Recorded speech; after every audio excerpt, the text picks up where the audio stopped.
मधल्या काळामध्ये आम्ही पुन्हा ऐकलं की स्वतंत्र विदर्भाची मागणी, म्हणजे अधूनमधून ही मागणी डोकावत असते. काय सांगाल या मागणीबद्दल? तुम्ही कुठल्या बाजूचे आहात? नाही, मी अखंड महाराष्ट्रातल्याच बाजूचा आहे. विदर्भ वेगळा नकोच. आणि मी आधीपासून म्हणजे आज आज असं नाही आहे.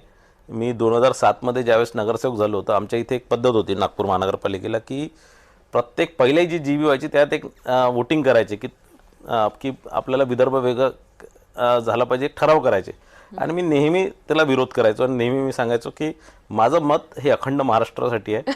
आणि म्हणजे त्यावेळेस सगळ्या नेत्यांची भूमिका ही होती की विदर्भ वेगळ्याची, पण माझी नेहमी भूमिका राहिली, माझी हीच भूमिका राहिली आहे की विदर्भ हा महाराष्ट्रासोबत राहूनच मोठा होऊ शकतो. प्रगती विदर्भाची महाराष्ट्रासोबत राहूनच होऊ शकते.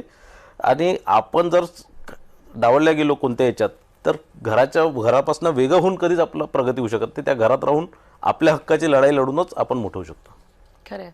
आणि मला असं वाटतं की देवेंद्रजी जेव्हापासून मुख्यमंत्री झाले त्यानंतर विदर्भाचा विकास हा झपाट्यानं झाल्याचा झपाट्यानं आपल्याला झाला एकदम. पाहायला मिळालेलंच आहे.